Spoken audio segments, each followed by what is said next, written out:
Halo Isan, sorry aku baru bisa ngasih rekamannya. Eh, ini aku kasih tutorial tentang Active Collabs. Eh, Salah satu framework aplikasi di mana kita bisa melakukan manajemen proyek. Nggak terlalu detail, nggak terlalu rumit, tapi cukup untuk kebutuhan kita. Nanti kalau ada yang kurang, kamu bisa coba explore sendiri di websitenya. Untuk nanti keperluan install, kamu bisa kontak aku atau nanti aku kenalin ke teman-teman ya. Mungkin satu hal lagi nanti ketika memang mau butuh aku atau teman-temanku bisa coba sekalian ditawarin offeringnya ya. Kira-kira mau ditawarkan berapa? Oke, kita coba aja langsung. Ini userku.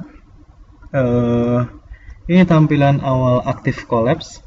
Eh, Setahu saya ini open source atau harus bayar lisensi, cuma untuk perusahaan sekelas eh, Pertamina harusnya nggak masalah ya. Kita login aja, passwordnya ini.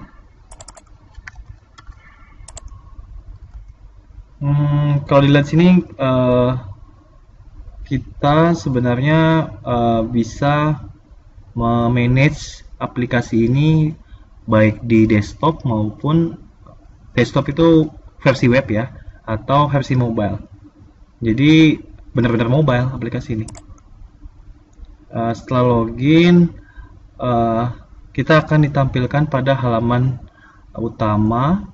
Kita bisa customize per orang, jadi kira-kira orang itu butuh apa aja yang tampil di utama, itu nggak masalah. Saya setting di sini halaman utama adalah project yang saya pegang, task yang kira-kira di assign ke saya oleh atasan saya, aktivitas terakhir, kemudian siapa yang online. Untuk sebagai admin sebenarnya kita bisa melakukan manajemen user. Di sini ada menu people. Kita bisa membuat semacam group of people. Jadi ketika kita butuh ada manajemen divisi, misalnya ada divisi, aku nggak tahu ya di Pertamina ada apa. Misalnya ada divisi offshore, ada divisi marketing, ada divisi operation gitu ya. Nah ini sebagai contoh di unit kami ada AI Operation, IT BCM, BPO, dan lain-lain.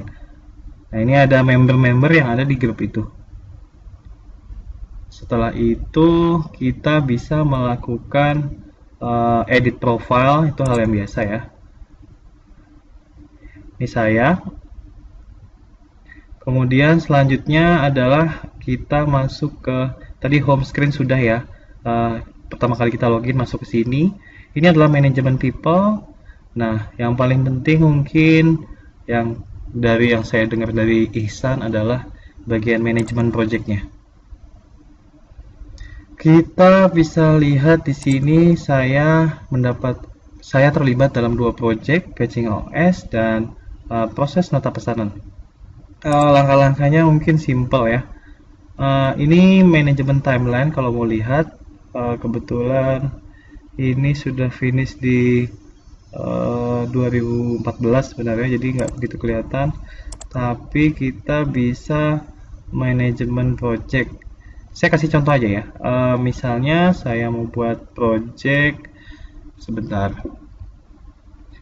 Aku mau buat project apa ya?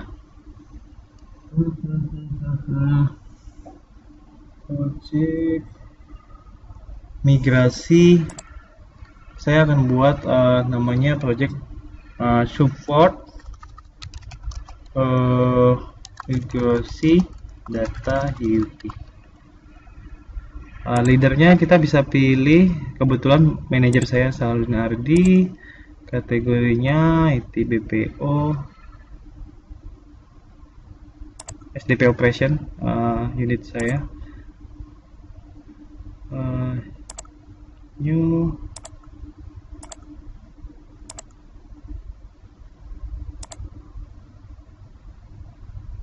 oke, kita setting. Sudah selesai. Nah, ini Sorry, saya salah. Tapi it's okay. It's okay, kita bisa edit harusnya sih. Bentar ya. Saya coba edit. Bisa edit ya. Edit, edit, edit.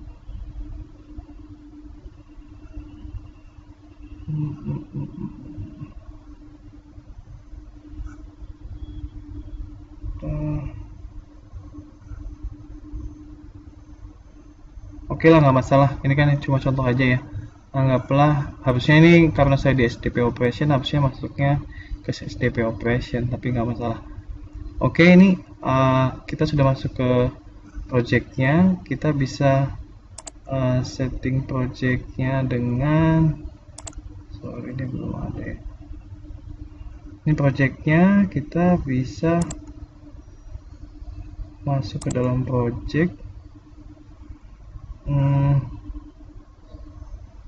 Dalam project ini kita bisa setting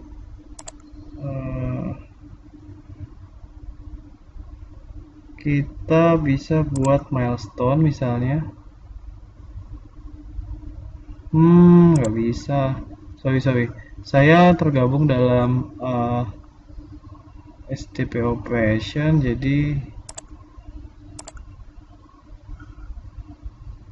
ya.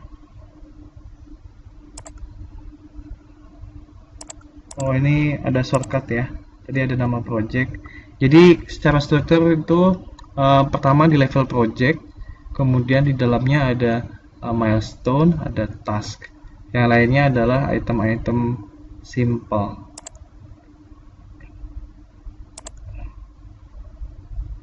Support migrasi data UV.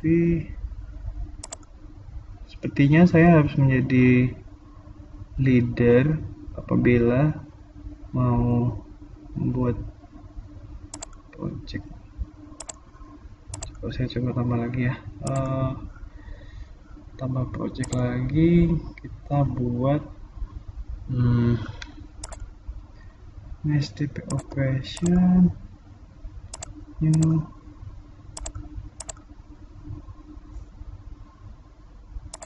Ya, SDP Operation ya.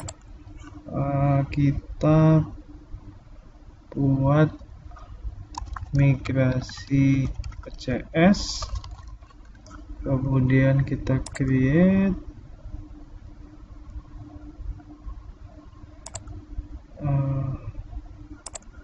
coba kita restart dulu ya.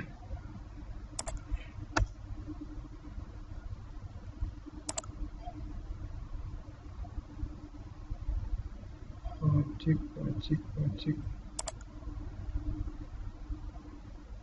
ini ya, migrasi OCS. Coba kita tambah milestone. Nah, sekarang udah bisa ya. Jadi tadi karena saya nggak masuk dalam unit tersebut, subunit tersebut, jadi project tadi aku nggak bisa buat.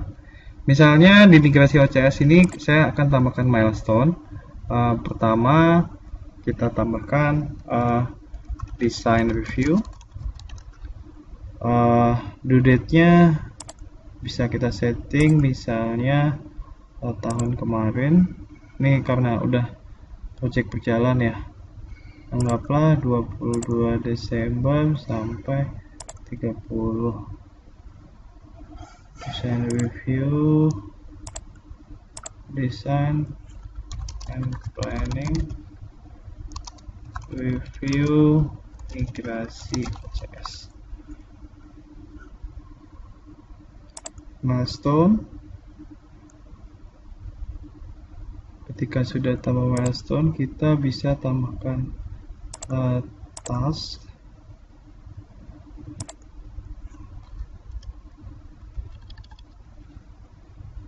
Coba masuk ya. Ini ya, kelihatan ya. Migrasi OCS, and then kita bisa setting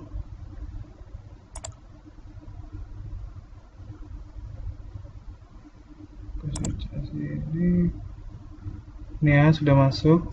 Responsible-nya kita bisa edit nih, edit misalnya assign to Muhammad Rizky ya, saya. Nah, kita bisa tambahkan task.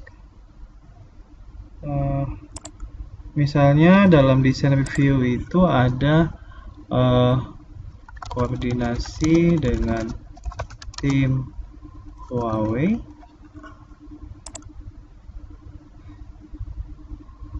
Kita bisa edit, misalnya di-assign lagi ke saya, kemudian saya tambah lagi koordinasi dengan tim OCS dan platform, assign lagi ke saya, misalnya kita kasih set waktu tanggal 20 ya, task, and then ini tadi kita set waktu juga, misalnya date-nya tanggal 5, save change. Nih ya, kelihatan bahwa milestone ini target dari 12 Desember sampai 30. Misalnya sudah selesai, kita bisa melakukan pemrosesan seperti ini.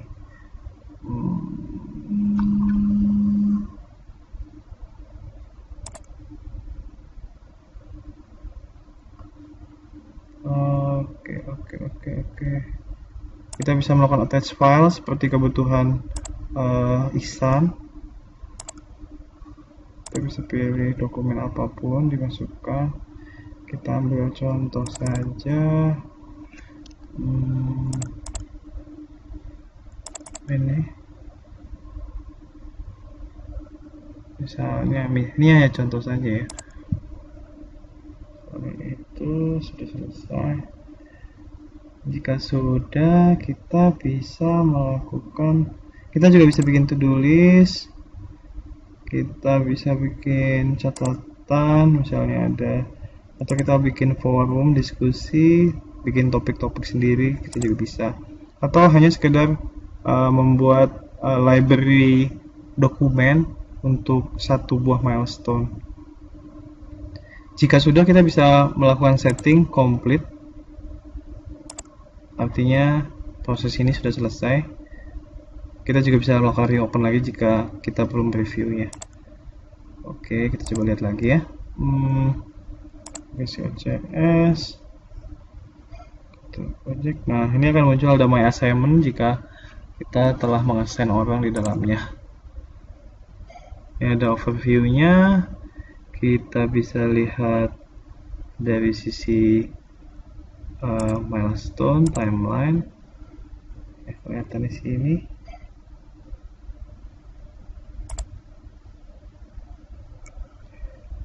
Selanjutnya dari sisi project sebenarnya bisa kita eksplorasi sendiri ya. Tapi yang dari saya tangkap, kita bisa melakukan manajemen project secara lengkap di sini, dan dari sisi tampilan juga bagus. Untuk permintaan Ihsan terkait kemampuan suatu project untuk diberikan alert ya. Jadi misalnya kita set alert, misalnya kita ingin mendapatkan sebuah update terkait milestone ini, kita bisa subscribe. Secara default kita akan mendapatkan notifikasi ya. Untuk deadline-nya sendiri kita sebenarnya bisa set penjadwalan. Misalnya kita bisa set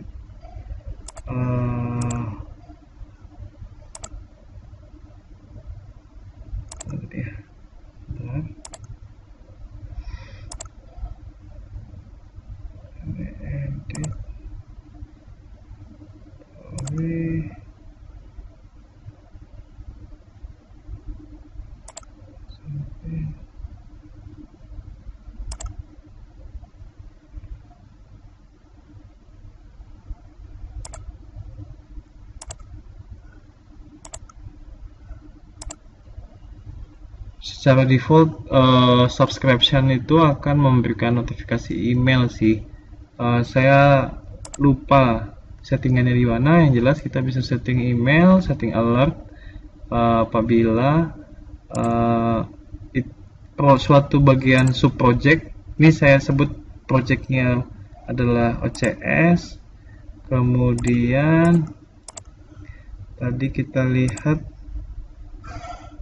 di migrasi OCS ini ada banyak listnya, list project. Nih di milestone ini misalnya ada beberapa tasknya ini bisa kita setting selesai. Misalnya kita anggap complete. Ini ada dokumen yang tadi kita sudah buat. Kita bisa setting ini menjadi subscribe jika diinginkan. Nah, ini dia yang saya maksud tadi. Kita bisa melakukan setting reminder. Kita kasih contoh untuk yang kasus ini ya.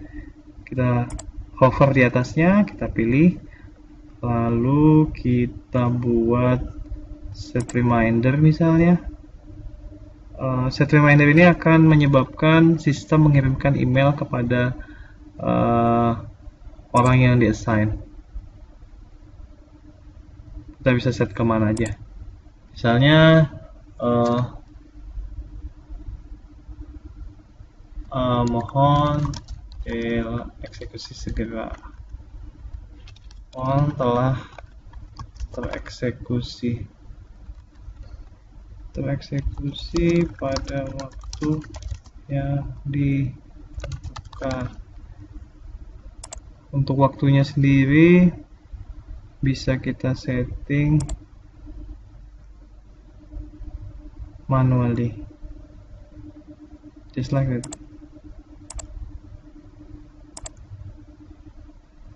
Etc. ya.